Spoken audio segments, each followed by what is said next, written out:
básicos como el agua o de residuos, y las acciones y soluciones climáticas que vamos a tratar hoy. El programa IUC es simplemente un facilitador. Es un facilitador de encuentros, de experiencias, de intercambios, que ayuda a mejorar el posicionamiento, la apertura de mercados, la mejora de las políticas urbanas. Como todos nos hemos adaptado a esta nueva normalidad online y nuestras ciudades nos están acompañando, como habrán visto, durante estos 7 diálogos abiertos para repensar la ciudad. Invitamos a que nos sigan por las redes sociales, a través de nuestras newsletters o en nuestra web, donde encontrarán el acceso a las grabaciones, presentaciones e informes con las conclusiones de todos los webinars de esta serie y noticias sobre los avances de nuestros pairings de ciudades. Como saben, este es un programa de la Unión Europea, por lo que me gustaría pasar la palabra a Bárbara Roces, agregada de proyectos del equipo regional de instrumentos de política exterior para las Américas, para que haga el saludo institucional, que Bárbara, en este caso creo que va a ser saludo cierre, ¿no? Un poco, cuando tú quieras.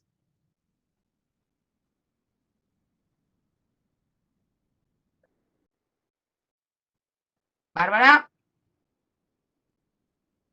Hola. Ahora. Hola. Ahora. ¿Se me escucha? Ahora sí. Sí, sí, se te oye, sí. Adelante.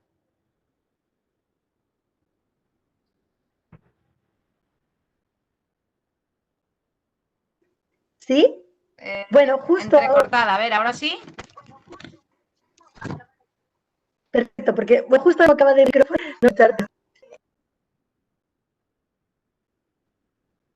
No, ahora estás muted. Desconecta el silencio. Bárbara.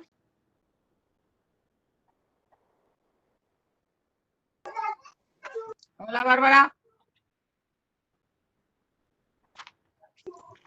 Hola. ¿Tienes Disculpa. Ahora, venga. ¿Sí? Ahora.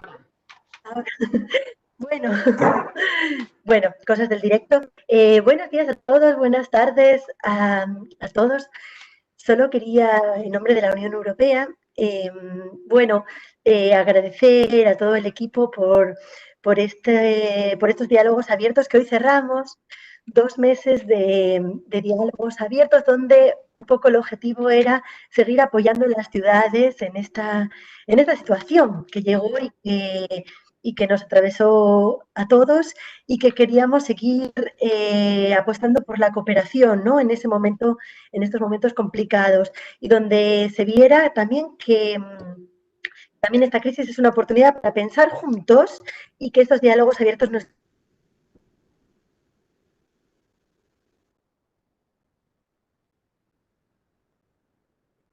crear verdad cambios estructurales, que no es más a largo plazo de quiere estar nuestra ciudad en 2050, ¿no? Yo vivo en Buenos Aires, las ferias de la ciudad se han reabierto y es verdad que la imagen es extraña porque llevamos máscaras, mantenemos las distancias, pero hay una parte también muy importante y es que las ferias están donde antes estaban los vehículos y ese cambio espero que permanezca, ¿no? Que podamos superar la pandemia, quitarnos las máscaras, superar la distancia social, pero mantener todo lo bueno que nos trajo, esos cambios estructurales que nos puede traer, que es devolver la ciudad al ciudadano.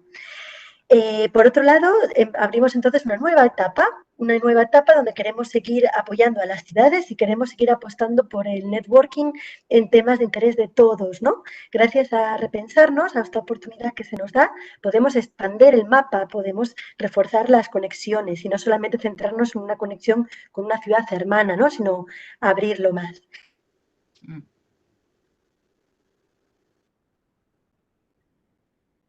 Dirección General de Energía, Dirección Regional, como para la Unión Europea, esta pandemia también viene a reforzar nuestro mensaje de cambiar el modelo de sociedad para hacer un modelo, para evolucionar a un modelo más sostenible donde podamos vivir en el planeta sin estar enfrentados, ¿no? Con los recursos y con los otros seres vivos que lo habitan.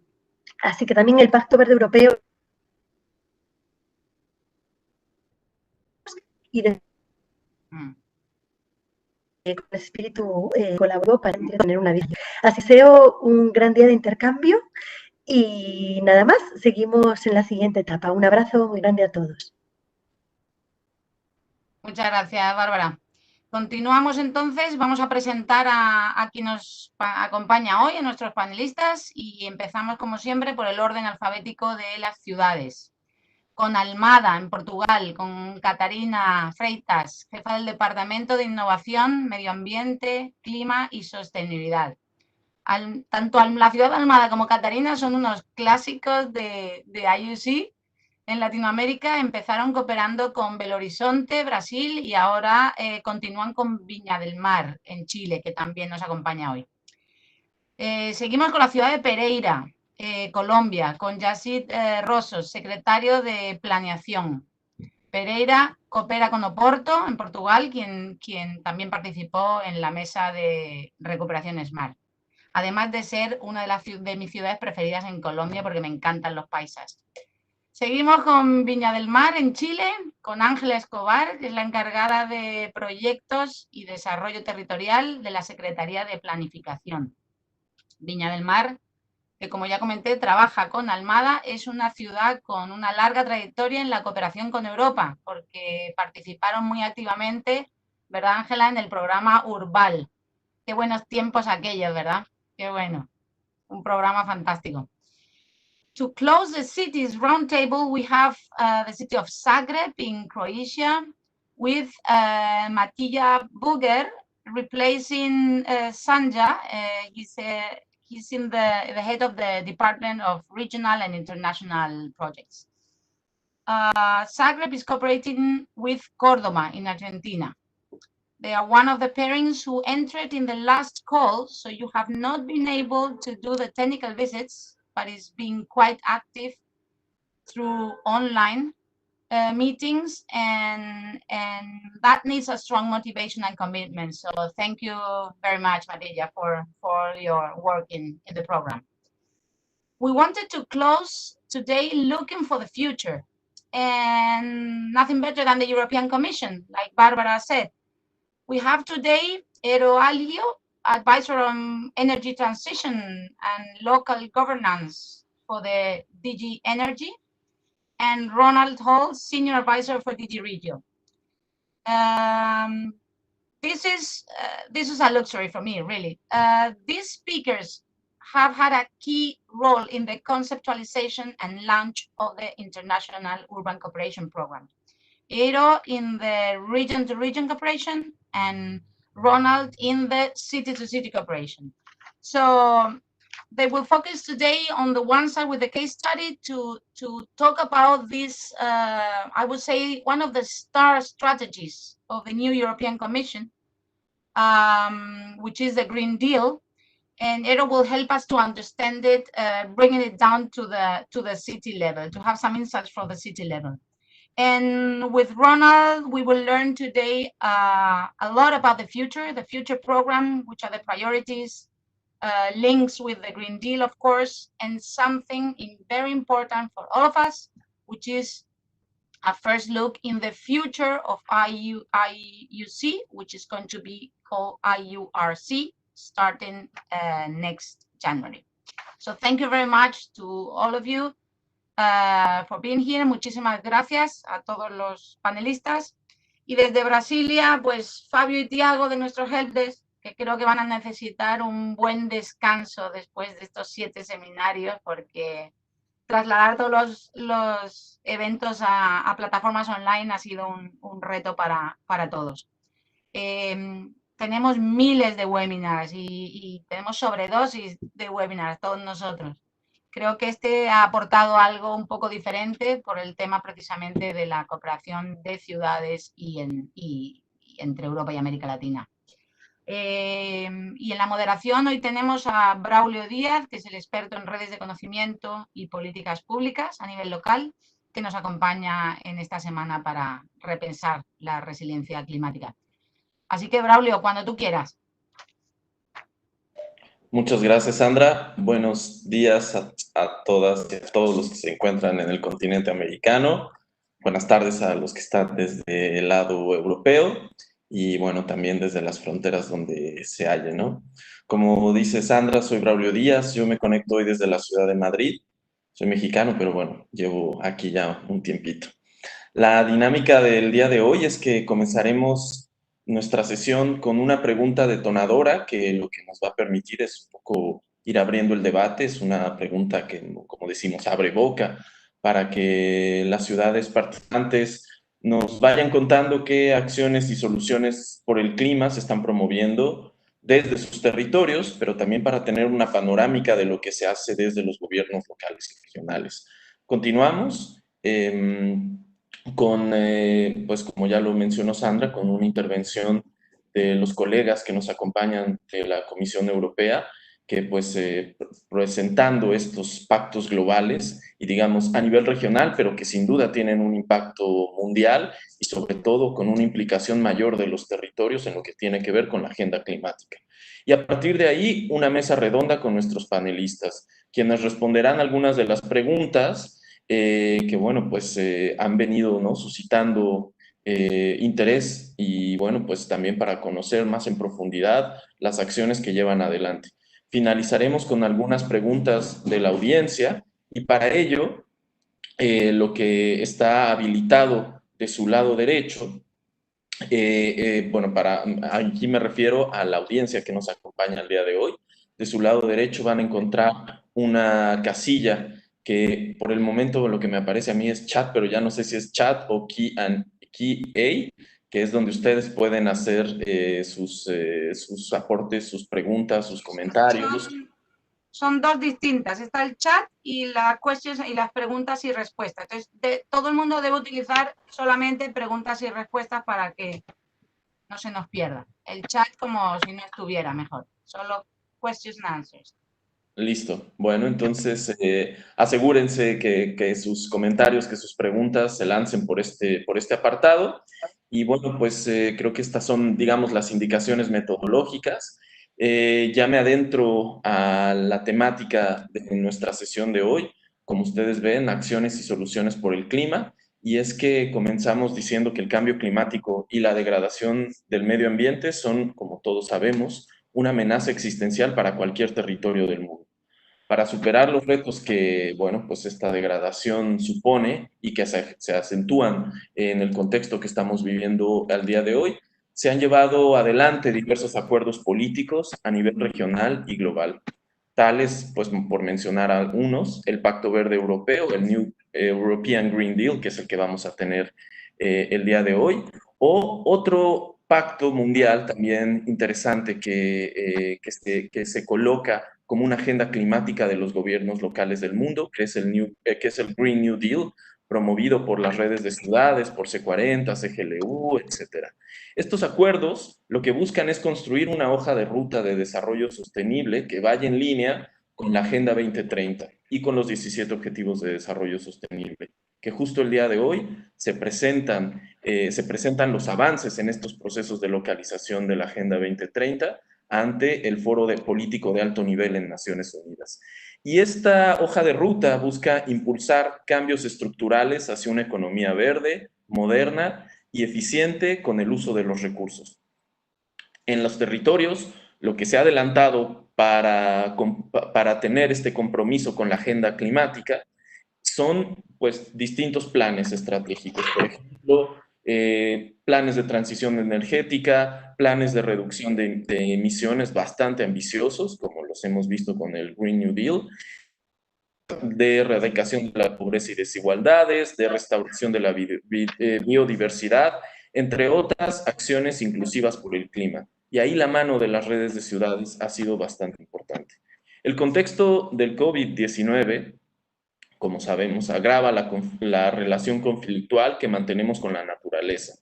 Y digamos, si bien se ha visto como una oportunidad para que la naturaleza y la biodiversidad descansen un poco, también los riesgos asociados a la salud, a los fenómenos climáticos externos, a la ampliación de las brechas de desigualdades, nos brindan una oportunidad especial para reflexionar sobre una pregunta que le quisiera hacer a nuestros panelistas como esta pregunta detonadora.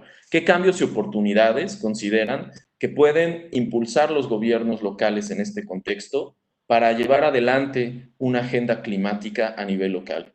¿Qué piensan ustedes? Me gustaría comenzar preguntándole esto a nuestra colega Catarina Freitas, de Almada, Portugal. Por favor, Catarina, você tem 2 minutos para essa pergunta, por favor. Obrigado. O seu microfone está fechado. Bom dia, boa tarde a todos e todas. É uma pergunta desafiante, porque estes diálogos abertos que a Sandra no início listou, que debruçaram sobre mobilidade, espaço público, etc. Quando nós falamos de alterações climáticas, vemos que é de facto um tema com uma dimensão muito transversal.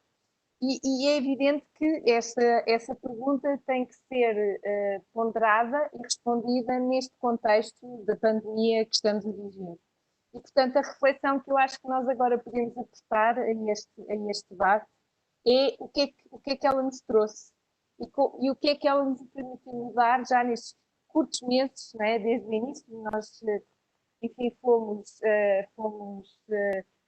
dos últimos, não é? Porque é a nossa condição de sermos o país mais ocidental da Europa e, portanto, ela chegou cá um bocadinho ao retardador, o que também nos permitiu, em termos nacionais, programar um bocadinho mais as respostas em termos do nosso Serviço Nacional de Saúde. O que é que nós sentimos? Bom, e o que é que o município pôde fazer? Nós tivemos uma grande procura de produtos locais. As pessoas entenderam ou pensaram que deviam ter uma dieta e um regime alimentar mais saudável para elas próprias ficarem mais saudáveis e poderem estar mais seguras em relação ao vírus e à pandemia. E, portanto, houve uma enorme procura de produtos frescos de alimentação, de produtos biológicos. E nós o que fizemos foi, mesmo durante os tempos em que o confinamento, portanto o lockdown, foi mais abrupto, nós mantivemos abertos os nossos mercados de bairro com venda de produtos biológicos. Portanto, foram os únicos, foi o pouco comércio que foi permitido estar aberto, foi justamente os pequenos mercados de bairro onde as pessoas se podiam deslocar, evidentemente com regras de distanciamento social, com regras sanitárias, para as pessoas poderem continuar a ter acesso a esses produtos. Da nossa parte, foram também mercados que tiveram incentivos do ponto de vista fiscal, portanto, não pagaram a utilização do espaço público e pensamos que essa provavelmente é uma regra ou é uma medida que poderá também ser seguida no futuro. Hoje, em que já estamos numa fase de desconfinamento, já estamos a promover também outro tipo de mercados, que é o mercado da horta, ou, portanto, um allotment market, onde pequenos produtores, não são só produtos orgânicos, podem também trocar e vender os seus produtos. Deixava aqui uma nota muito rápida que, não sei se vocês têm ideia, mas qual foi o produto alimentar mais procurado durante a pandemia em Portugal? Foi a farinha e o fermento para fazer pão. Portanto, quase todos os portugueses se converteram em padeiros, tanto que nós dizemos que não é uma pandemia, mas é uma pandemia. Bom, depois também, uma outra dimensão importante do nosso trabalho é a procura que as pessoas tiveram para os modos suaves. E é interessante perceber que nós há muito tempo que advocamos e defendemos que se calhar muitas pessoas que à hora do almoço se deslocam a um ginásio para fazerem a sua atividade física podiam, por exemplo, fazê-lo com uma caminhada até apanharem o modo de transporte público, etc. E, portanto, eu acho que as pessoas neste momento estão muito abertas para a introdução de mais infraestruturas de modos suaves, portanto, sejam percursos para bicicletas, sejam percursos mais confortáveis para a circulação pedonal, e eu acho que esta é uma grande janela de oportunidade, portanto, várias cidades estão a seguir, e penso que é também uma excelente estratégia. E uma terceira dimensão, que também me parece muito importante, é a necessidade que as pessoas sentiram de usufruírem dos espaços verdes, dos parques urbanos e das áreas naturais. muito numa perspectiva de lazer, mas eu penso que agora também já há uma percepção diferente, até porque há dúvidas relativamente à questão da origem deste coronavírus. Enfim, se houve aqui uma passagem da barreira de espécie, e portanto eu acho que as pessoas têm agora outra percepção para aquilo que deve ser a salvaguarda das áreas naturais e daquilo que são os serviços ambientais que estas áreas podem prestar ao nível da amenização climática, mas também da proteção contra a erosão costeira, a recarga de aquíferos subterrâneos, etc. E, portanto, estes serviços ambientais que são, de facto, se calhar, o nosso melhor mecanismo para promovermos a resiliência e a adaptação às alterações climáticas. E, portanto, eu acho que esta pandemia nos deu, de facto, esta necessidade de nós repensarmos estratégias e agendas de ação climática local que sejam mais inclusivas e solidárias. E eu queria só terminar com... nós temos novas estrelas, já não são cantores, já não são artistas, mas são médicos. E há um grande pneumologista em Portugal, que é um médico excelente, é um grande humanista, foi entrevistado numa revista aqui sobre Lisboa, capital verde. E reparem, não sei se vocês conseguem ver, se calhar não, mas eu vou ler, e vou já terminar, Braulio. Ele chama-se Filipe Frois, portanto, se vocês fizerem uma pesquisa, podem também ter acesso àquilo que é o seu pensamento sobre a necessidade imperiosa, e agora vou-me dirigir aos meus colegas da Europa, de nós definirmos políticas de saúde comuns a nível europeu. Portanto, nós temos isso a nível económico, em muitas áreas, mas não ao nível da saúde, e realmente agora sentimos isso também para fazer face a enfrentar a pandemia. Mas reparem, nós temos um médico, pneumologista, que diz as lições da pandemia, e isto é uma citação dele, é necessário um maior respeito pela natureza. Portanto, nós já temos a classe médica também a pensar naquilo que é a necessidade de preservar os serviços ambientais das áreas naturais. Portanto, era como primeiro contributo, ficava por aqui, Braulio. Obrigada. Obrigado, Catarina. Ella ahí colocó muchos temas muy importantes. Pienso que ya una agenda muy fuerte con estas 4 áreas temáticas, 3 áreas temáticas que nos dejaste para iniciar el debate. Y sin más, le pasaría la palabra a nuestra colega Ángel Escobar, del otro lado del Atlántico, ahora de Chile, de Viña del Mar. Ángela, tú, esta primera pregunta, esta reacción, con 2 minutos, por favor, porque después tendremos mucho tiempo más.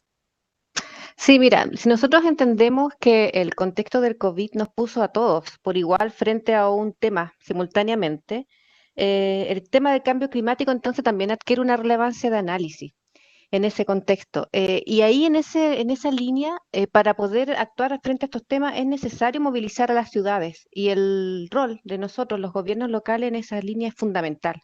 Somos los llamados a articular estos grandes planes, estos grandes acuerdos, estas grandes estrategias, como en una transferencia hacia la ciudad en las distintas escalas. Nosotros somos los que tenemos que movilizar la ciudad desde la persona, desde los barrios, desde los sectores, y también desde la ciudad en un rol intercomunal y con otras ciudades, como son este tipo de cooperaciones que nosotros estamos realizando hoy día.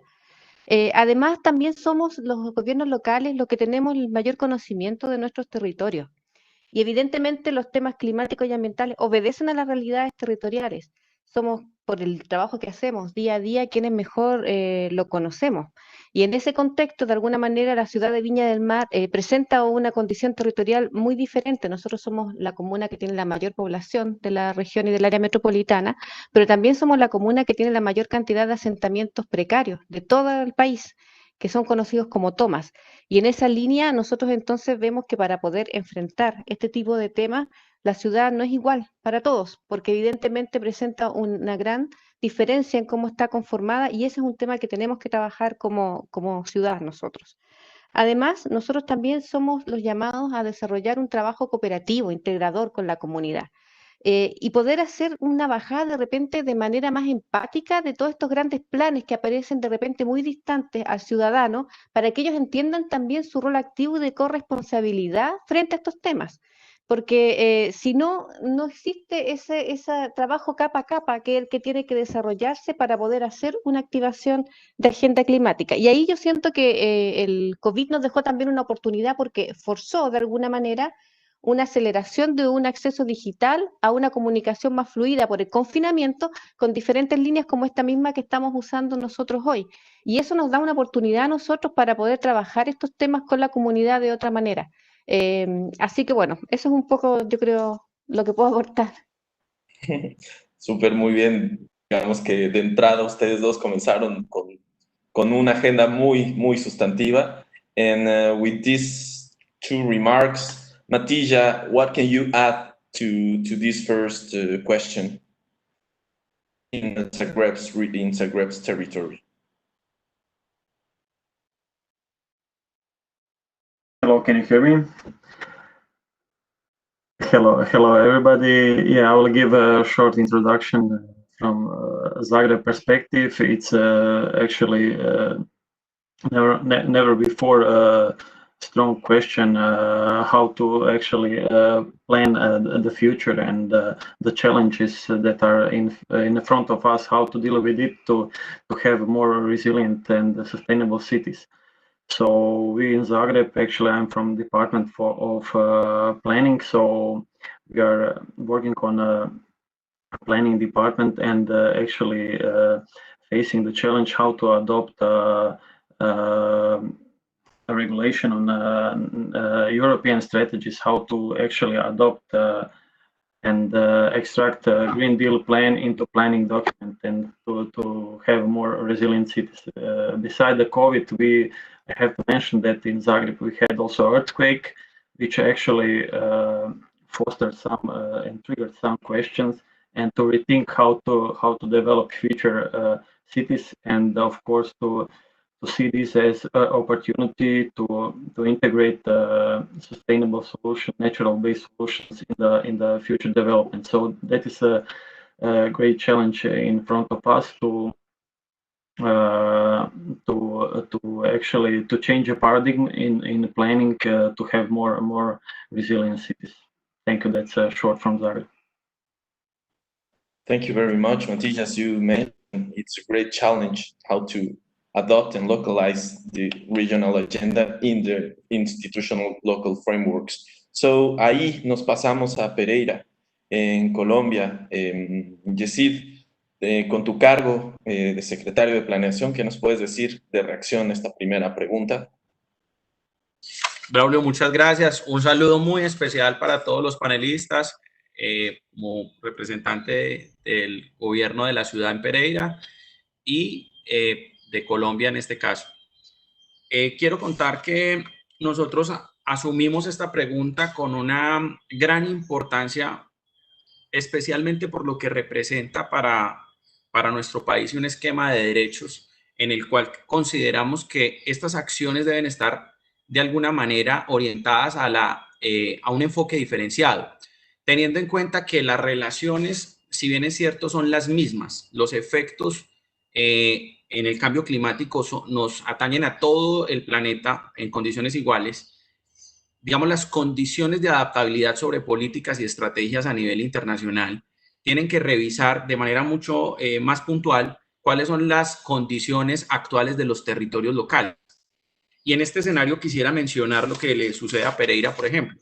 Nosotros contribuimos, digamos, entre comillas, lo colocaría en un ejercicio para calcular cuál es la producción, digamos así, como generadores de contaminación, un 0.03% equivalente al resto del país. Y en este sentido, digamos que las condiciones, una de las acciones primordiales que nosotros sugerimos se deben impulsar para consolidar una agenda climática a nivel local, tienen que estar relacionadas precisamente con la identidad, con la cultura, con la educación como factor o canal que impulsa las transformaciones, no solamente desde acciones de planificación, ordenamiento territorial, sino desde la lógica de cuáles podrían ser los conductos para hacer unas, digamos, legitimaciones de la agenda ambiental mundial. Nos parece que conceptos como la bioeconomía deben ser tenidos en cuenta, que me parece que empiezan a importantísimo luego de la pandemia, como lo han dicho los demás panelistas, en el marco de lo que debe ser la nueva agenda climática. Pensar en una sociedad y economía de la información y el conocimiento para hacer transferencia, creo que debe ser parte de la operación de los convenios internacionales. Hemos conocido de manera muy reiterativa cómo se hacen tratados internacionales, cómo se hacen convenios bilaterales entre naciones, pero es muy importante que también llevemos a cabo, a nuestro modo de ver, cómo materializar esas acciones digamos, en la operación concreta de todo lo que deberían ser experiencias exitosas de otros países que, como Europa, ha tomado ha levantado la mano y ha dicho, vamos a iniciar con unas acciones en el Pacto Europeo y las vamos a trasladar para América Latina, y en ese sentido también cómo se puede hacer corresponsabilidad no solamente local sino internacional. Entonces nosotros en Colombia tenemos algunas ciudades que han logrado objetivos muy interesantes. Ya lo hacía la ciudad de Medellín en su momento cuando firmó convenio con Barcelona para avanzar en procesos de innovación, por ejemplo. Pero ¿cómo podemos entonces nosotros hacer esa transferencia de conocimiento y avanzar sobre procesos de innovación social desde la escala comunitaria, desde la escala municipal? ¿Cómo podemos hacer ejercicios de co-creación para que esas experiencias exitosas puedan tener también un despliegue con fundamento en las experiencias propias? Entonces es hacer un balance entre la estructura, digamos, que se transfiere en conocimiento desde el nivel europeo, pero también cómo se hace esa adaptación con base en las experiencias exitosas que se tienen en el ejercicio, digamos, local. Y cerraría básicamente para terminar y no utilizar más el tiempo, y que creo que la tecnología juega un papel muy importante. O sea que el papel de las Smart City tendrá que articularse también a este ejercicio. Raúl.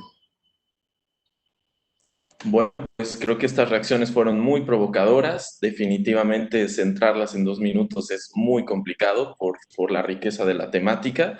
Y bueno, yo sin más le pasaría la palabra a nuestro caso de estudio, nuestros colegas representantes de la Comisión Europea. Aelio, please, Ciro, perhaps this also is a very important challenge to get the discussions between the agenda that you're promoting. Thank you very much, Hiro, for being here with us. Thank you, Braulio. It's a pleasure to talk here. Can you hear me well? Yeah, okay.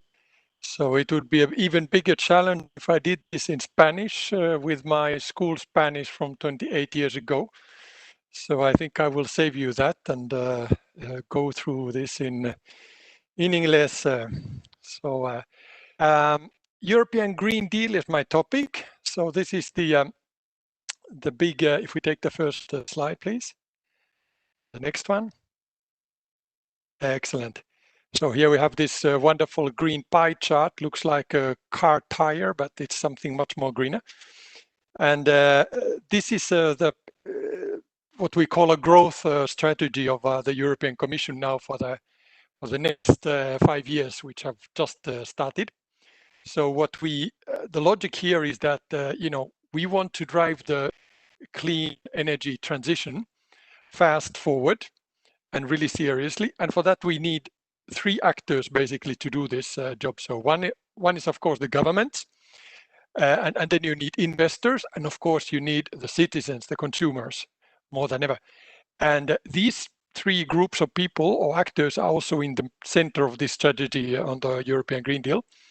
And this is all connected to the Paris Climate Agreement goals.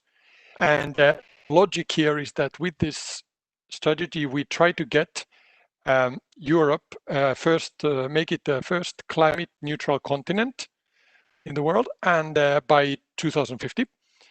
And that goes through a clean energy transition together with a digital transformation of the economy. And the main goal here is basically to integrate sustainability, and this way also actually profitability into all economic activities of the EU in this case, but also into the external action. So this means, energy, it means industry, construction, mobility, finance, research, everything there. So this, and at the same time, trying to restore the natural ecosystems that have been destroyed and because of biodiversity loss and things like that. So this is the main goal. And on top of doing this, we are putting a lot of emphasis on what we call to just transition or fairness and this kind of an inclusive manner, so that it's not going to be, you know, a transition for the elite, but rather transition for everyone. That's the logic. And then there is in the bottom right-hand corner a reference to something called the European Climate Pact. I mentioned this because that's very relevant to cities, and it's a new development. So we, in this whole exercise, we rely a lot on multi-level governance, so different levels of governance has to be involved. But the Climate Pact goes even further. So there we bring on board schools, academia, consumers, businesses, all stakeholders, all the way to the street level, to get everybody on board in different ways through pledges to make create a carbon neutral continent and of course world. So I will not go through all these details. I will just take 2-3 areas of this, otherwise it's too detailed. So perhaps next one. Next slide, please. So first I look at energy because that's the one that is in the center of this whole thing. And here, what we are going to do in terms of policy initiatives and laws are related to renewable energy, of course, and pushing for more clean and affordable energy. And then at the same time, renovation, so energy efficient renovation of buildings, because houses and buildings, they are the ones who take something like 48% of all the CO2 emissions coming from there. So it's really important to get that going. And we are looking at here at also these kinds of holistic solutions. The first, I have a reference there to smart sector integration strategy. This actually was published yesterday by the Commission, and also the hydrogen strategy. Really fresh things yesterday. And these are the kind of things that I go look into a bit of into technologies, of course, like hydrogen is something we need because we cannot electrify the whole economy. We can have electric cars and we can have electric bicycles and lots of things, but not everything. So you need, on the industry side particularly, you have to get rid of coal and gas and oil, and hydrogen is one good solution for that. Therefore, hydrogen. And the sector integration is about looking at all different sectors that I mentioned earlier, like transport or construction, and look at the energy content there and connect these sectors together to find synergies and savings and clean up the economy. And then, of course, I mean, we will work on renewable energy financing soon. There's going to be a big initiative on renovation coming up in about 1 or 2 months' time, and so on. Now, out of this, for cities, of course, most important ones are the renovation-related and the renewable-related ones, as well as the sector integration, because we want then to find, good examples on cities who are doing this. And we know there are places like Vancouver in Canada or Leuven in Belgium or Helsinki in Finland, where you do these kinds of things. And I'm sure there's in Latin America much more of that as well. Next, please. Then a look at climate, logical and international activities. So I mentioned the carbon neutrality objective that was put into a proposal of law called the climate law that we published in March this year. And it makes this climate neutrality a legally binding objective for the EU. So it's pretty strong stuff. At the same time, very soon we are coming up with a plan, an impact assessment on increasing the targets we today have for cutting carbon emissions or greenhouse gas emissions in 2030. So we're going from a level of 40% to somewhere 50 or 55%, something like that. And that's by this October, we will then see how that will go. And then we will also revise all legislation upwards when we have the target set. And then important thing is also adaptation. There's a new strategy on adaptation, which is now in public consultation. I mean, you could also comment to that, by the way. And this is about how to protect indeed against natural catastrophes and things like that, which is very important also in municipalities around the world, particularly on the coastline and so on. So we're looking at that. And then the last comment is about carbon border adjustment. This is the thing that when we ramp up the ambition inside Europe and we put tougher regulations on decarbonization and such, so then we of course want to prevent that there's going to be this famous carbon leakage outside, so that we would actually end up closing businesses in Europe and buying something from, let's say, Asia, where there would be much lower requirements on climate. So we would arrange some kind of a arrangement at the borders that there's going to be a compensation for that, so that it's going to be a fair level playing field for everyone. And then just quickly about EU as a global leader. Well, this is we want to stick to this logic of leading the international climate negotiations, and with good examples in the Paris Agreement context and all that. There's going to be more and more on the green diplomacy, and this is where also IUC program comes in. So climate diplomacy at city level, not just the governments, central governments, also city to city, very important. And then we're looking at putting more conditional also trade agreements to sort of respect of climate commitments. And then last but certainly not least is that the Commission is going to put more funds into the Covenant of Mayors, the Global Covenant of Mayors as well.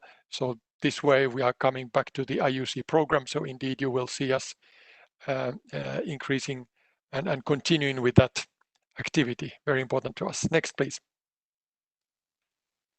A little thing about money. So all of this costs money, of course, and Commission had made a proposal of a budget 1.1 trillion euros, so-called multi-annual financial framework. That's a like 7-year budget. Then we were hit by the COVID crisis, and we made a proposal to increase temporarily these budgets in order to fight the impact, of course, of the virus on economy, and then to sort of make sure that we can implement all this Green Deal. So we have that's why we came with an extra 750 billion through something called Next Generation EU program, and then 540 billion, which is to the crisis-related issues, really directly related to the crisis, like how to develop health systems, how to help companies which are going bankrupt, people losing their jobs. So we have this so-called SURE system. It's kind of almost like a unemployment program or facility, but this time at the EU level, and we give guarantees to companies to help them not going bankrupt because of the crisis. But so that's the this part, the 540. What is very special about this, what we call Next Generation EU, so what call it that? Well, actually, it's the first time in history that the European Union is actually, or Commission is taking loans. We are going to the financial market. We are issuing bonds, so we are borrowing money instead of that our member states are borrowing. We are borrowing money, and this money has to be paid back in the future, and it's going to be our children, our grandchildren who are paying back. So we have a big responsibility that those 750 billion are going to be used in a way which is intelligent and which is for the new clean economy, not old dirty economy. It has to be new clean, which is profitable. And therefore it's very super important. And we know that in some other countries around the world, let's mention maybe the US, perhaps China, maybe even Canada, Russia. So there's also going to be a lot of money put onto recovery. However, often that money is going to what I would call this kind of cash for dinosaurs programs. So like oil companies and you know, old economy, what we call, which does not take us forward on the climate change fight. So here we are indeed.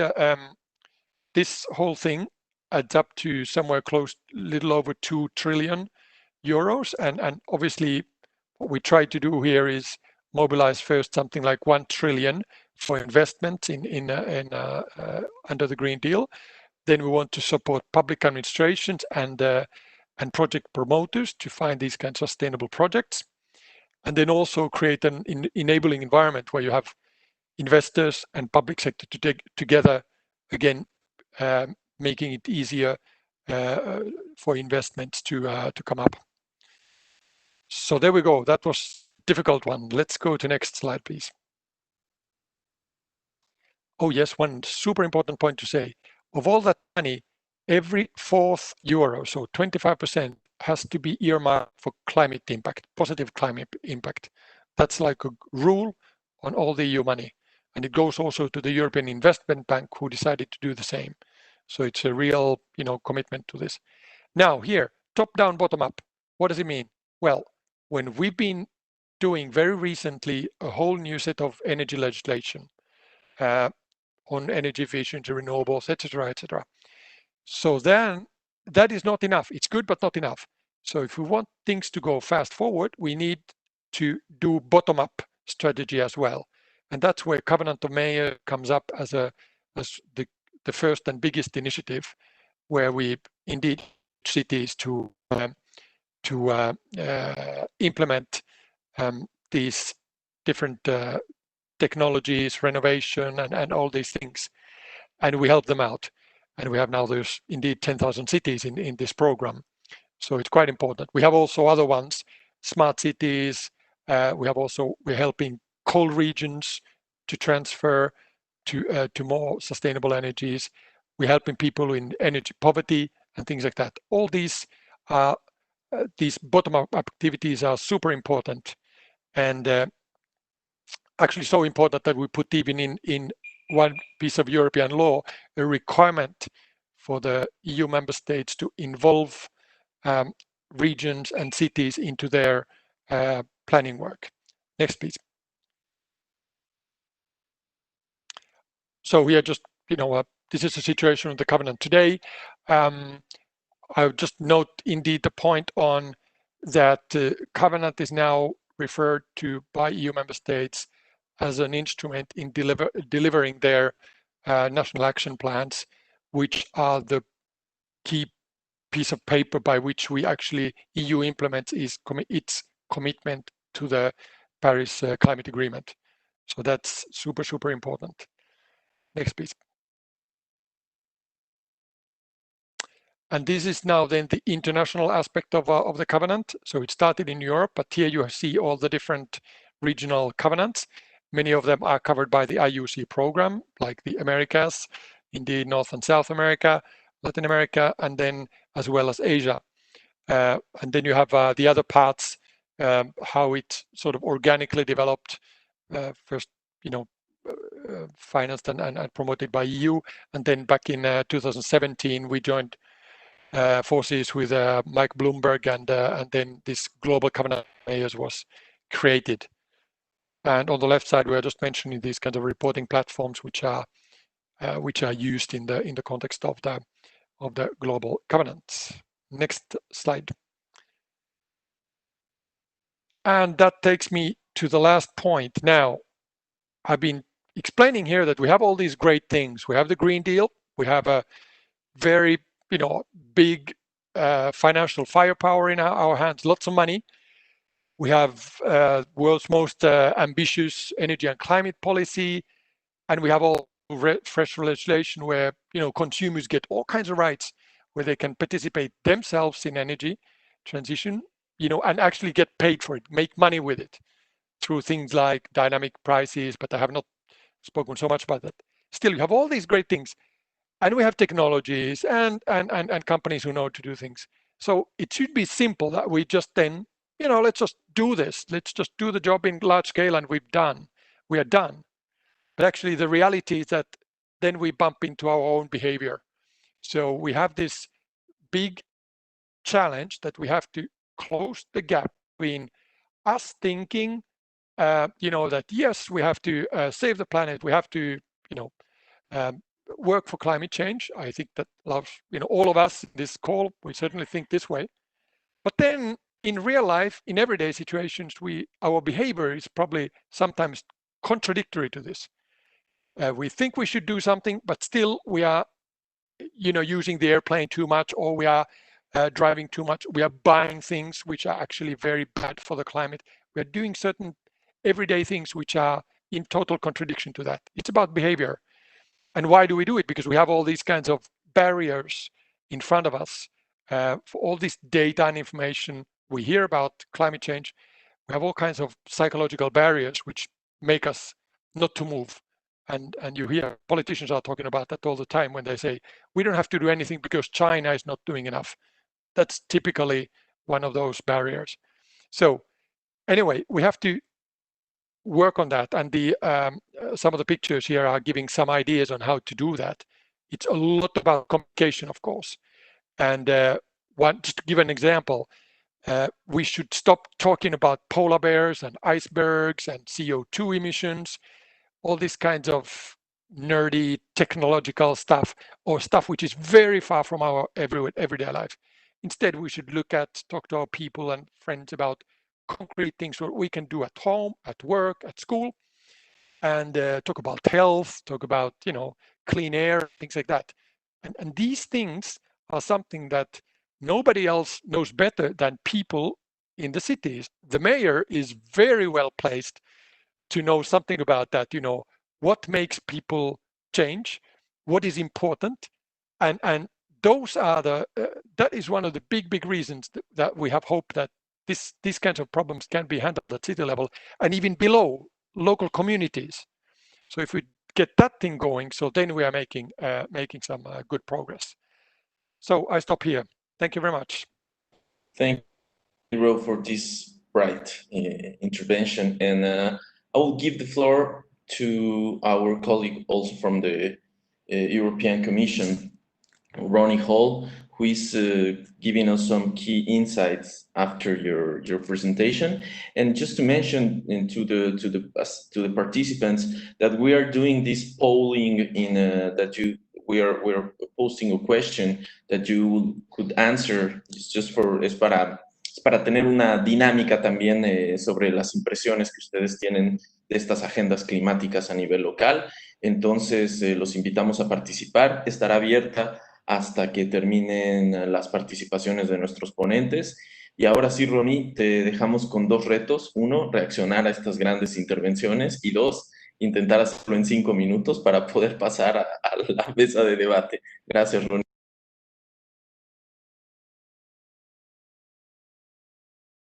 Tu micrófono. Buenos días.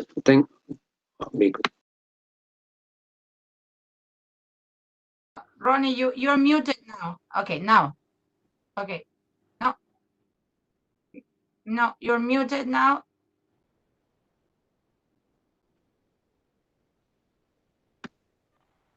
Okay, now. Okay.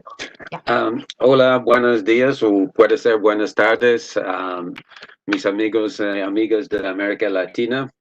I have 5 minutes, so I better not spend too much time on the introduction to react to the session so far.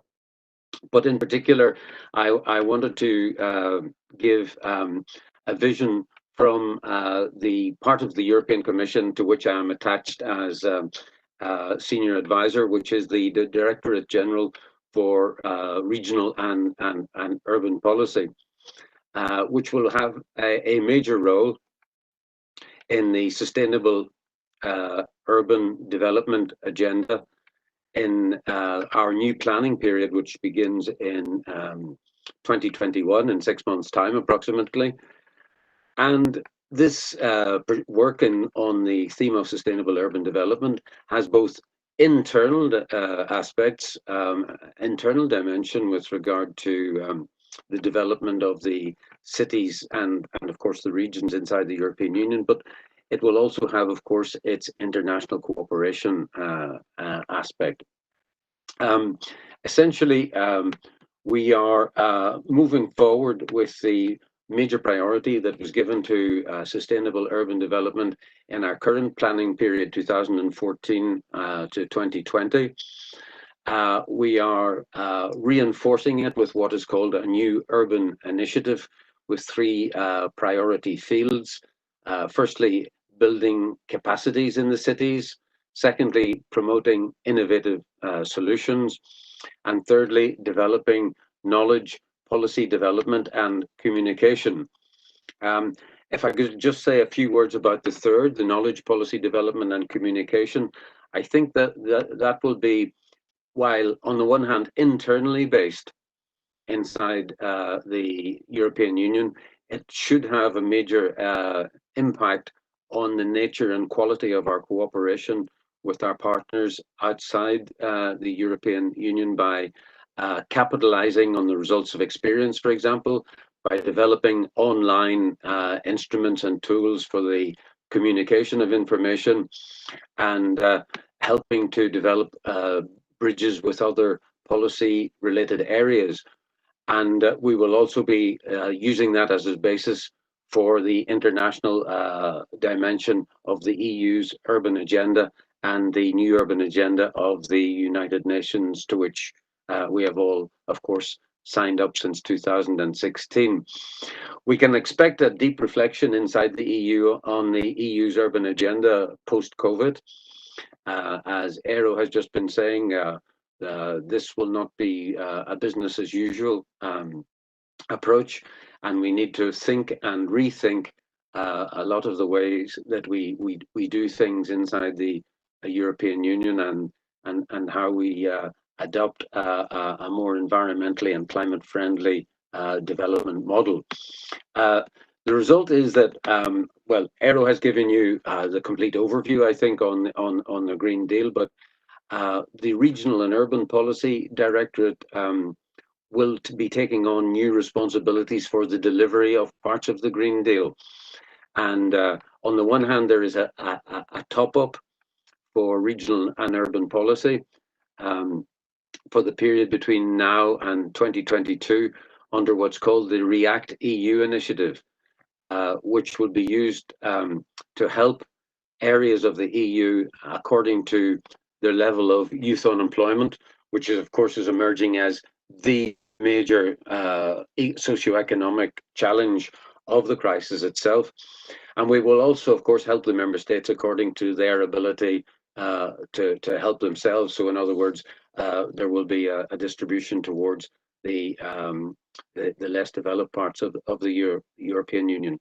On the other hand, we will have, on top of REACT EU, the management of what's called the Just Transition Fund.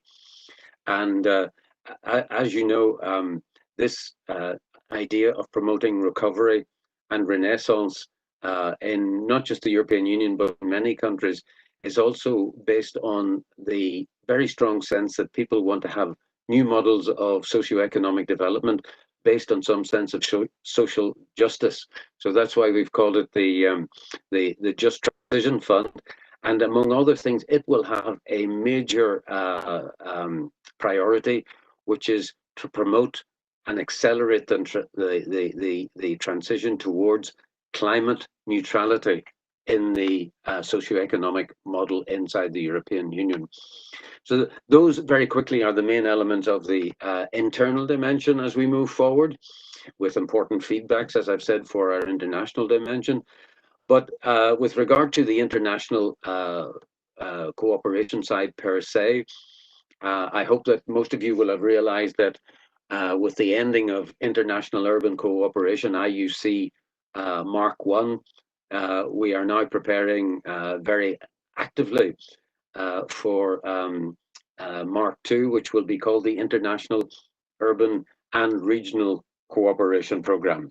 It will be called regional for reasons which I will explain in a second. First of all, we will be doing, if you like, our classic city-to-city cooperation, but on this occasion, we plan to put less emphasis on city-to-city pairings and rather to develop groups of cities working together around themes that are of common interest. Of course, this does not mean that one-to-one pairing is impossible under the new schema, but we will be trying to promote this idea of thematic clusters with themes based on the urban agenda of the EU and the UN urban agenda, of course. And it will be based also around the construction of urban cooperation action plans, which many of you will be familiar with. And then on a second level, we will be doing region-to-region cooperation. When I use the word region, I mean the subnational level. I don't mean regions of the globe. And the theme of the region-to-region cooperation will be the one that we have currently only applying to Latin America, which is to promote regional innovation systems in Europe and in partners outside the EU, including Latin America. Again, based on the idea of clusters around common themes in regional innovation system. It's a complex animal, as many of you know, with the production at the end of it of regional cooperation action plans, or RCAPs, which are roadmaps for region-to-region cooperation at the sub-national level. The geographical scope will be the Americas, with a focus on Argentina, Brazil, Canada, Chile, Colombia, Mexico, Peru, and the US. And secondly, on Asia, China, India, Indonesia, Japan, Malaysia, Republic of Korea, Thailand, and Vietnam. And in the Pacific region, we will have Australia and New Zealand. So it will be a bigger program than just Latin America, in particular bringing in China and Japan. And in that way, we will be creating a bigger family on cooperation than we have enjoyed under IUC Mark I.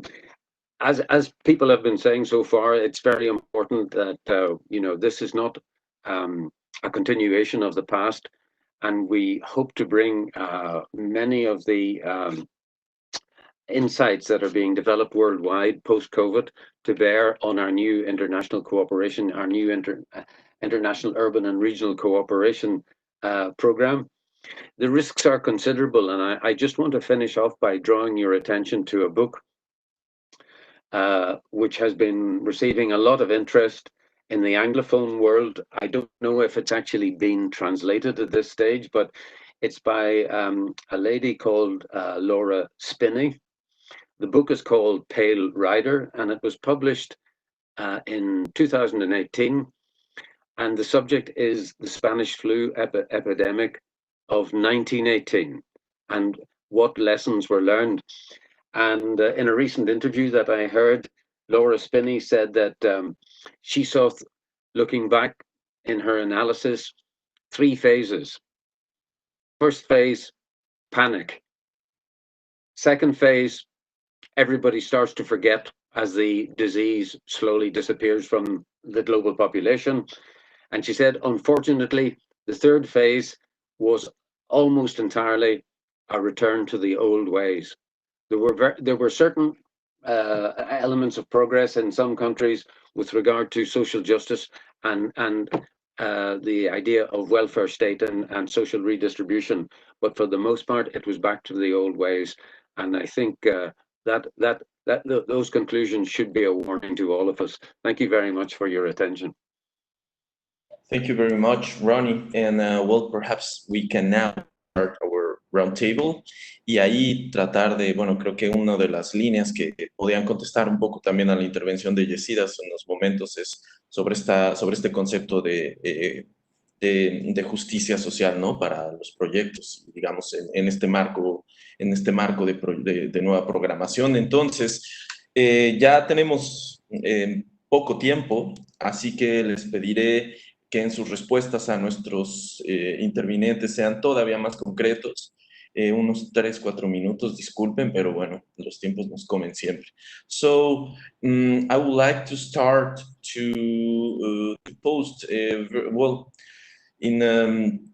regarding all these debates, all these elements that you have already mentioned, how do you see that local governments can increase the climate action at the center of urban planning and decision making? What can you tell us, Matija? What is Zagreb doing on this regard? 3 to 4 minutes. Thank you very much, Matija. Thank you very much for posing this question. Yeah, in Zagreb, we are acting on several fields actually, and as from the aspects of urban planning, the main aim is the preservation of non-urbanized agricultural land and forest, especially in our urban agglomeration area, which consists of 29 surrounding municipalities. So it's important for the prevention of urban sprawl and suburbanization. The next steps is actually protection and improvement of city green infrastructure. So the goal is to optimize the green infrastructure element and to improve the ecosystem services. Such optimization consists of project of consolidation and connection of green infrastructure elements. So with the purpose of monitoring the condition of green areas, the cadastre of green areas was established. So as a basis for analysis and planning and urban planning activities, maintenance and protection of green areas, of course. So going in a field in Zagreb in 2013, the urban garden was established with 13 urban gardens with overall of 2,100 gardening plots stretching over an area of 22 hectares. So the next steps is in that context is by planning brownfield redevelopment. So with the aim of taking stock of the brownfield areas, creating and encouraging climate for their urban redevelopment and systematic change monitoring, the Atlas of the City of Zagreb brownfield site was drafted in 2015. It contains information about 43 brownfield sites. And also in the field, I would say the several living labs in the area was launched with support of European Commission, with co-financed by the Horizon 2020 program, which supports natural-based solutions in the brownfield area. So we have two sites in Zagreb, where we are in the next year we are planning to install MBS solutions, as it is green roofs, green walls, aquaponic system, and planning infrastructure on more sustainable way for cyclists, for walking, and so on. So next steps is densification of the existing urban tissues in the city of Zagreb. We use the urban density as an urban planning tool. So densification of the existing urban tissue, densifications contributes to the prevention of urban sprawl and the test cost effectiveness of the infrastructure. So it must be optimized without compromising quality of life and green infrastructure.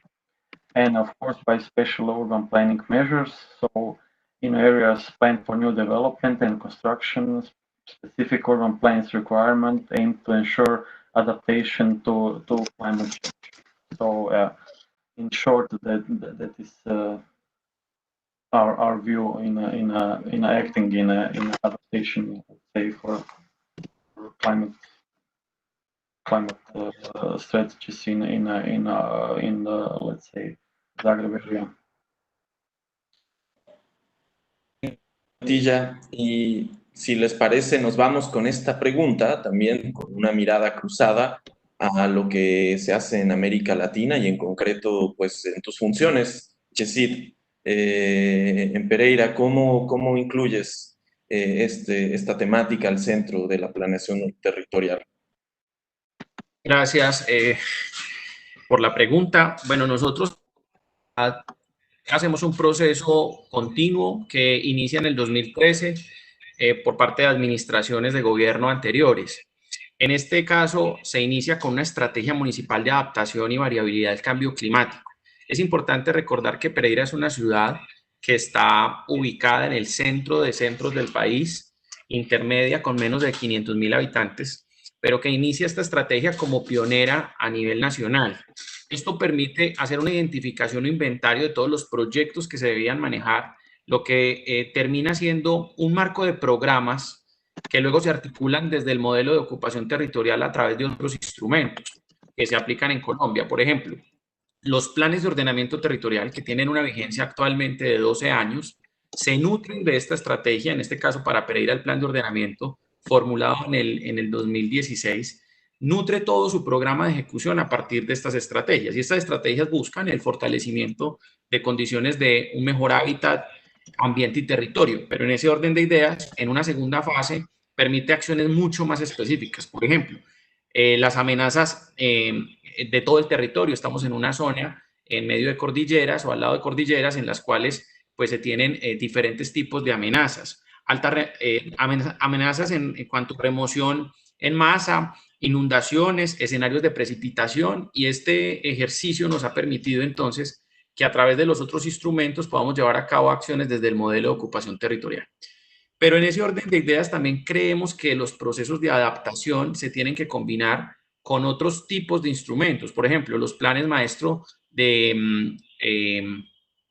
índices de escasez que empresas de los sectores en la prestación de servicios públicos para identificar cuál es la carga que se tienen en acuíferos en algunas zonas de la ciudad y definir y proteger, de acuerdo a la estructura ecológica principal del municipio, cuáles son esas zonas que tienen que tener un tratamiento especial. Entonces, como primera medida, creemos que en el modelo de ocupación territorial, la combinación de instrumentos se hace pues muy importante para nosotros. Como segunda medida, estamos avanzando en este periodo de gobierno en el cual nosotros nos encontramos, que lo hemos denominado el gobierno de la ciudad, avanzando especialmente frente a la consolidación de una arquitectura que nos permita construir cooperación internacional. Es así como hemos denominado dentro de nuestro plan de desarrollo, que es para los próximos 4 años, una estrategia en la cual tenemos 3 líneas de desarrollo: Pereira para la gente, Pereira moderna y Pereira inteligente. En esta última línea de Pereira inteligente buscamos hacer un proceso de apropiación social del conocimiento. Y esto es que podamos desarrollar lo que han mencionado los demás panelistas en el sentido de construir innovación, co-creación, gobierno colaborativo, a partir de toda esta construcción de capital social. Por eso esa estrategia también lo que busca es la sensibilización, y como lo decía en mi primera intervención, creemos que a través de vehículos como la cultura y la educación se puede trabajar directamente con grupos focales, especialmente en el caso de nuestros niños, porque me parece muy importante que el nuevo ser, que va a ser un ser global y que viene desde el desarrollo endógeno, desde la localidad, como lo decían también ustedes en su presentación, en esa analogía de construcción de abajo hacia arriba, busca más una intencionalidad no solamente de legalidad, sino de legitimación. Y en ese sentido, pues hay mucha más conciencia y corresponsabilidad de parte de las acciones.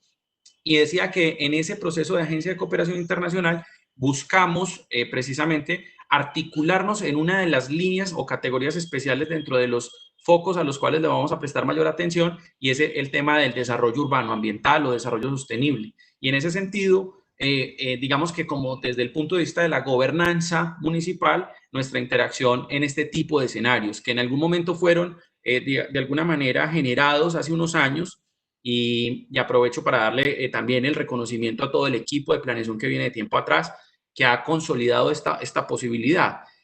Entonces, desde la gobernanza, desde el modelo de ocupación territorial y también desde los fondos de emprendimiento. En este momento tenemos una experiencia que estamos trabajando que nos parece muy interesante, y es vincular las presupuestos participativos versus las líneas de emprendimiento. Entonces, estamos precisamente con grupos de estudio analizando hasta dónde la participación ciudadana con emprendimientos que se hacen desde las comunidades a nivel mucho más micro se puedan llevar a cabo a través de la articulación y cofinanciación incluso internacional con fondos de emprendimiento en negocios verdes, economía verde, bioeconomía, y en esa fase de exploración nos encontramos, que creemos que de alguna manera lo que hace es que incentiva precisamente la construcción de ese capital y que, social, y que permite generar economías de escala que conlleven a fortalecer la estrategia municipal. Entonces, son, digamos, desde diferentes ópticas las estrategias.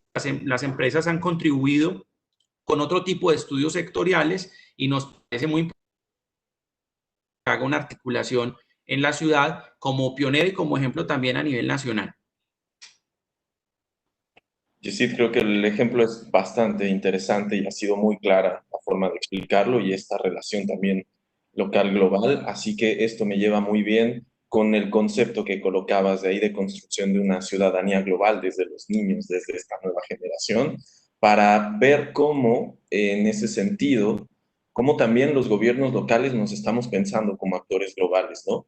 Y desde América Latina me gustaría preguntarle a Ángela Escobar, ¿cómo ves tú el papel de los gobiernos locales y regionales en el cumplimiento de los principales acuerdos por el clima? ¿Y cómo lo ves insertado en ya estas agendas que nos comentaban Ero y Rona?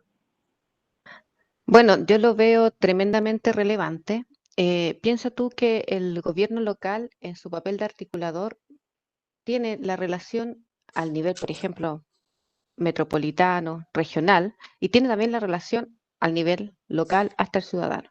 En esa línea nosotros hemos trabajado en diferentes áreas. Primero hemos trabajado en el área de la cooperación, como con este tipo de estrategia.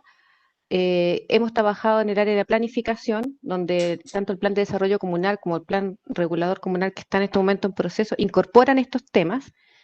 En el tema de la coordinación, donde también hemos podido levantar un plan comunal de protección civil y emergencia, que a lo mejor puede sonar un poco simple, pero es bien difícil coordinar a diferentes actores del Estado y del mismo municipio frente a estos temas, y eso se hace además a través de un trabajo de cooperación en Urval con la Unión Europea. O sea, es muy relevante también desde ese punto de vista y puede ser, ¿no es cierto?, como tal transferible. Además, estamos trabajando en temas de cooperación e innovación, donde para ello hemos trabajado con diferentes universidades de acá de la zona en temas que también son pertinentes en lo local, pero que también tienen esa escalabilidad a otros lugares. Por ejemplo, nosotros nos hemos visto enfrentados como ciudad recientemente a múltiples eventos de marejadas. Y dentro de esos eventos de marejadas tenemos herramientas más bien transversales a nivel país que miden esos estándares. Nosotros estamos en este momento trabajando con un piloto, con una universidad, la Universidad de Valparaíso, en el desarrollo para un sistema predictivo de marejadas local, donde en el fondo el borde costero ya se analiza en tramos mucho más cortos y puede determinar ese evento sobre un borde costero que además como el nuestro es muy urbano. Y eso es muy relevante también para poder después transferirlo a la comunidad que es con la que lo estamos trabajando. También estamos trabajando en un sistema denominado Atlas de Riesgo Climático con el Centro de Clima y Resiliencia, también en un trabajo cooperativo que permite integrar todos los riesgos sobre el territorio, y tenemos como objetivo poder llegar a un análisis de microescala que también permita ver cómo todos estos diferentes eventos o situaciones, que en Viña del Mar tenemos todos, incendios, terremotos, remoción por masa, inundaciones, etcétera, marejada, se ven sobrepuestos sobre el territorio y cómo me afecta a mí como persona, como barrio, como sector y como ciudad, y qué puedo hacer frente a esto. Y esto también tiene la escalabilidad de poder ser transferible a otros lugares. Y por último, estamos trabajando también un poco en lo que decía el colega con respecto a lo que es la transferencia y un poco la formación y la educación en estos temas. Y para eso también estamos trabajando en cooperación con otra universidad en buscar herramientas de ludificación y de cómo llevar a un tema mucho más entendible hacia los niños lo que puede ser, por ejemplo, una evacuación ante tsunami o algún tipo de evento de esa naturaleza que finalmente se haga como más parte de ti, de tu cotidianidad, porque son realmente eventos que a nosotros se nos pueden producir. En esa línea estamos con un trabajo en muchas áreas que son relevantes para poder hacer esta transferencia desde todas las escalas, y quizás tenemos al debe poder agruparlas todas en un plan de acción frente al cambio climático, que es lo que vamos a desarrollar ahora, eso esperamos, pero que en el fondo van en una línea, digamos, que está consensuada, pero que en este momento les falta formalizar y que busca de alguna manera poder dejar la ciudad parada frente a estos temas de una manera transversal. Y vuelvo nuevamente a relevar el tema de la relación con el ciudadano, en el sentido de que todos estos temas, cuando bajan a ellos y cuando se entienden, también tienen un poco esa trazabilidad en el tiempo que permite que ellos, con sus demandas, con sus acciones y con un poco su conocimiento que pueden adquirir del tema y su coparticipación, los hagan transversales, independiente un poco también a la administración que pueda existir en ese momento. Muy bien, muchas gracias, Ángela. También además en un contexto chileno pues, marcado sobre todo por el centralismo, ¿no? Aquí nos voltamos para Europa com a colega Catarina de Almada. Você também tem um caso muito interessante para nos contar sobre o cumprimento dos principais acordos, como as agendas climáticas. Na Almada tem muitos programas, não é? Hay un micrófono por ahí abierto, parece que si pueden cerrar sus micrófonos, solo el de Catarina.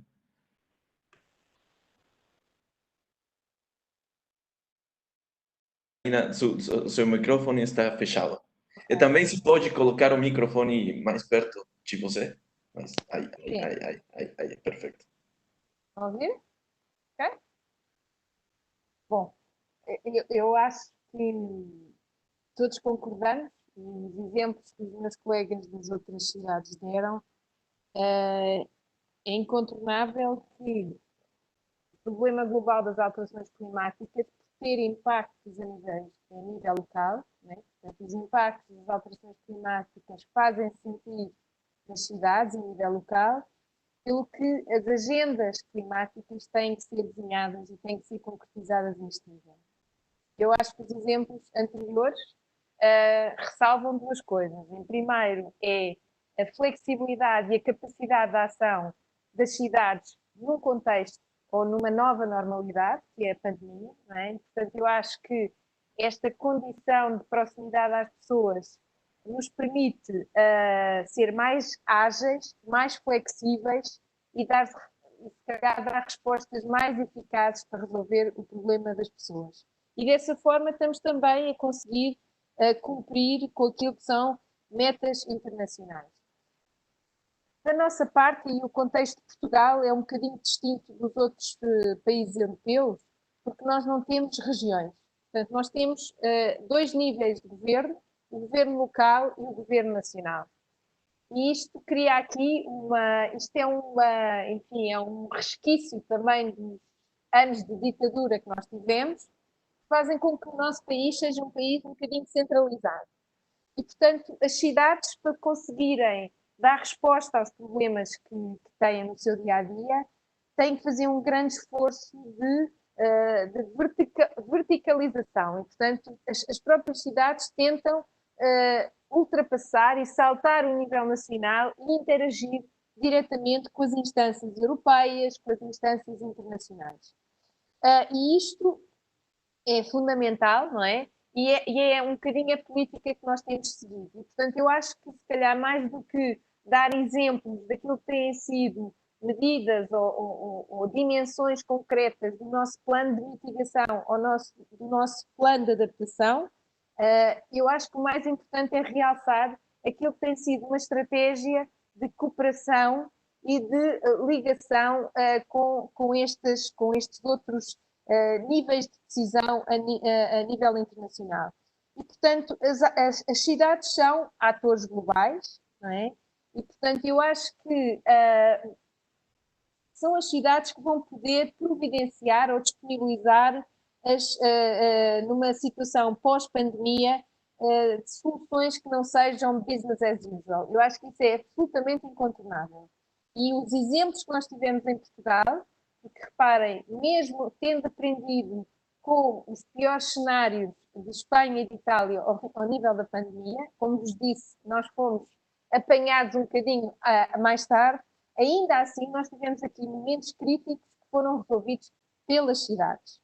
E, portanto, eu acho que, sendo as cidades reconhecidamente, ou tendo as cidades reconhecidamente um papel crucial na agenda climática, então aí nós vamos ter que dar condições e dar ferramentas e instrumentos a essas cidades para agirem.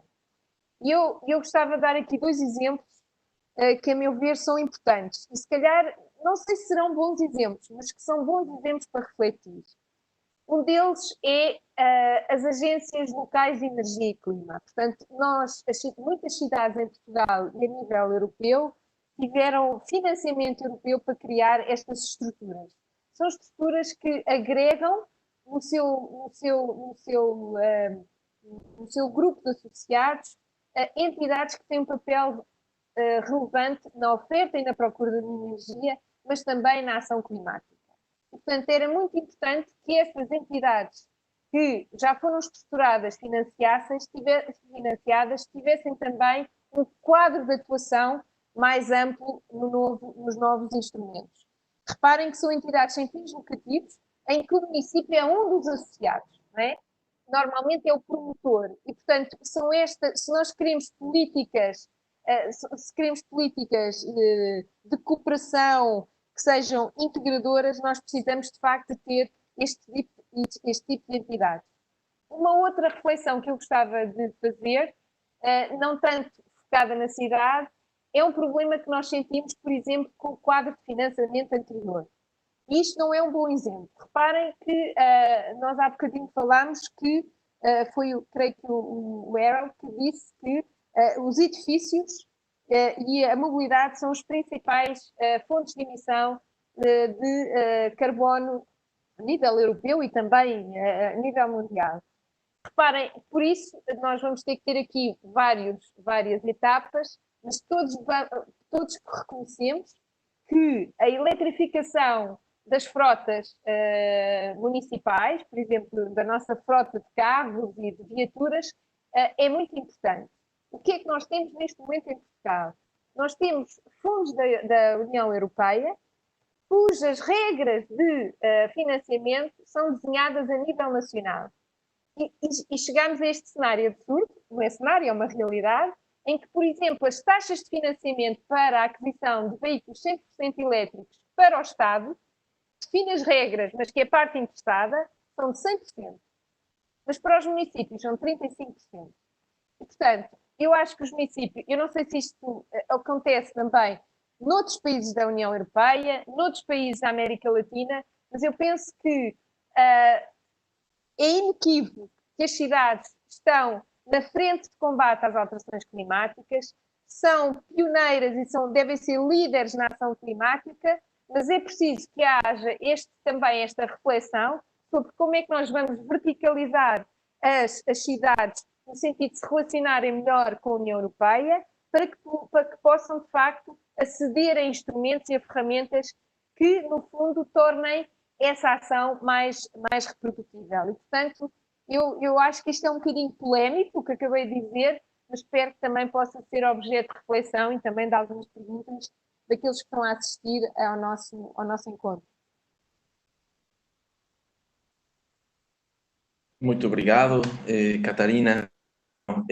Tenemos muy poquito tiempo ya, así que quisiera preguntarle to Ronald and Iro if you have a very concrete reaction on the participations, on the intervention, sorry, and also if you could also link this answer with one of the questions that was posted in the chat.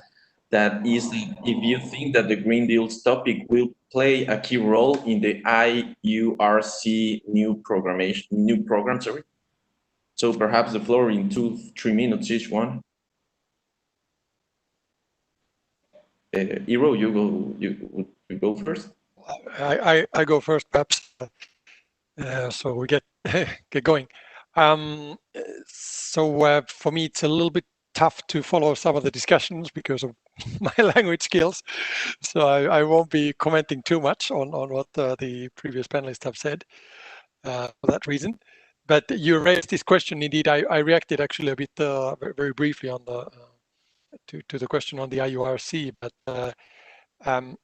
what is clear is that it's a yes, in the sense that I think all the IURC is one important program, but pretty much all the other programs that we finance will now take into account the Green Deal aspects and priorities. So I mean, all of us, and that goes to also policies and any kind of activities. So we are systematically looking how we would adjust them so that they will go to the same direction as the Green Deal. It's really such a big and important strategy that it goes through everything. So now, of course, I cannot be specific on how it will happen. Anyway, I'm not one of the people who is drafting all that myself, but indeed collaborate with colleagues together. We're looking into the city part, you know, the what we say component 2. So indeed the global covenant or part, and we are indeed looking at that.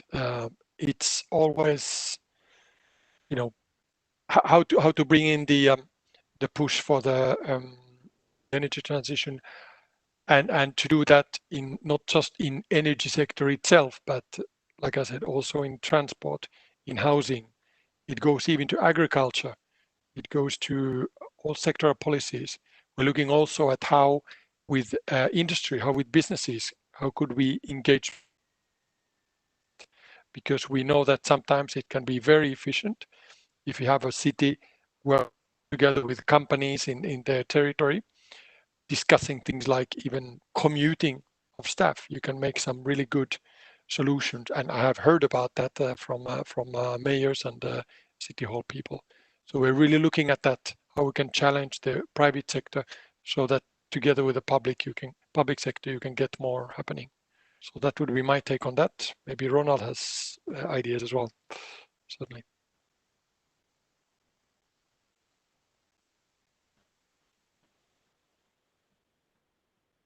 Ronnie, your phone.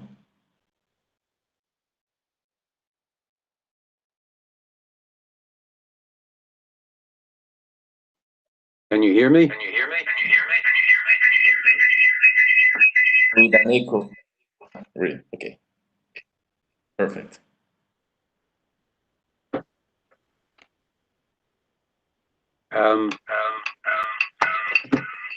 Can you hear me okay? Yeah, no feedback. Okay. I'm sorry about that. Yes, we are very actively thinking about how we COVIDize the International Urban and Regional Cooperation Program. And we are already developing a number of ideas for that. And in the case of the priorities that we attach to the thematic clusters that I was mentioning earlier. For example, one of the priorities of the Green Deal is the business of areas that work for people and for a fair transition. We could easily adapt that for cities that work for people and for a fair transition, working on themes such as the integration and inclusion of migrants and refugees, redesigning housing for dealing with the many difficulties that have been exposed in highly densely populated urban areas during the COVID crisis, dealing with matters of urban policy and inequality, and the creation of jobs and development of skills in the economy. So we will be looking at our urban themes, our priorities, and trying to develop new thematic clusters around the priorities of the Green Deal in a very practical way. To get back to what I was saying earlier, above all, we want to create an IURC which does not follow what the individual who wrote the book called Pale Rider said, that we eventually just go back to the old ways. This is an opportunity to really rethink, recover, repair, and create a new socioeconomic model. Perfect. Thank you for the answer, and very interesting in terms of concepts answer. And well, perhaps vamos a continuar con estos diálogos en otro momento, sin duda, porque bueno, digamos, las ideas que se han expresado, la agenda, vemos que evidentemente la agenda climática es una de las prioridades de los gobiernos locales. Y esto también nos lo resumen en sus respuestas que han dado los asistentes a la sesión en la consulta que les colocamos. En realidad, las cuatro posibles respuestas forman parte de este pacto climático de los gobiernos locales, ¿no? De este Green Local New Deal. Entonces, digamos, sin duda se ha colocado como una de las agendas locales a nivel internacional. Y bueno, sin más, dejaría la palabra a Sandra Marín para hacer las conclusiones de esta sesión. Yo les agradezco la posibilidad de participar con ustedes. Gracias, Braulio, y gracias a todos. Thank you very much for your participation, your inputs. Creo que hemos terminado esta serie de diálogos con una temática importante y creando sinergias dentro del programa IUC entre el componente de ciudad-ciudad, puramente urbano, y el componente del Covenant of Mayors, que ha tenido un papel importante aquí. Por lo que quiero agradecer también a los compañeros que llevan el Covenant of Mayors dentro del programa por habernos ayudado también a focalizar esta semana de resiliencia climática. Nosotros terminamos con los diálogos. Vamos a trabajar sobre un documento en el que se incorporarán todas las ideas fuerza, las ideas clave que han surgido de aquí y que estará disponible en breve en nuestra web. Vamos a descansar nosotros y dejar descansar también para el verano europeo un poco de toda esta serie de webinars, pero volveremos en septiembre-octubre con un evento regional que teníamos pendiente, que iba a tener lugar en Perú y que vamos a tener que transformar en una modalidad online, y donde precisamente vamos a hablar de futuro y de topics pensados para el futuro, que van a ser muy importantes en el nuevo periodo. Y, por supuesto, el Green Deal, el Pacto Verde Europeo, va a tener un importante protagonismo. Entonces, me alegro que tanto Eero como Ronnie hayan resaltado ese vínculo con el próximo fase del programa IURC. Quiero agradecer no solo a el equipo que conocéis en estos webinars, que son pues, los moderadores de cada semana, pero a Tiago y a Fabio. Muchísimas gracias. Tenemos mucha gente trabajando detrás de esto. Esto es 1 hora y media, pero tiene mucho trabajo detrás. Entonces, quiero muy brevemente, porque terminamos, agradecer al resto del equipo que está en Brasilia, que llevan toda la comunicación, el Covenant of Mayors, a Marja, que coordina el Covenant of Mayors, a Valentina, Juliana, Amanda, que es la que os bombardea con los newsletters y todas las noticias para que estéis al día. Por supuesto, a la figura de los pairing managers, porque son unas figuras clave que acompañan a estas ciudades en todo su trabajo y han sido muy importantes para identificar quiénes eran las ciudades que podíamos invitar a estos webinarios. Así que a Florian, a Julián Izquierdo, a Estefan, a Raúl, muchísimas gracias a todos. Y sobre todo gracias a vosotros y a todas las ciudades, imagino que muchas están en la audiencia, que formáis parte de IUC o que estáis interesados en recibir más información sobre lo que estamos trabajando. IUC insisto siempre, es un facilitador de networking temático, pero a nivel mundial.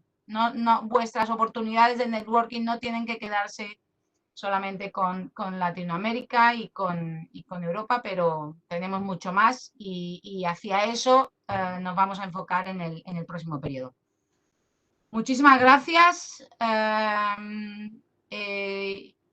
Gracias a todos y seguimos. Espero veros en septiembre, octubre, que descanséis todos. Buen verano en Europa y buen invierno y buena salida de esta pandemia por ahí por Latinoamérica. ¿Vale? Se puede salir. Yo estoy viendo la playa de Málaga llena de gente. No sé lo que va a durar porque esto está masificado completamente, pero bueno, hay que mirar con positividad. Muchísimas gracias a todos y nos vemos pronto. Gracias. Gracias. Bye. Thank you. Bye. Thank you. Gracias.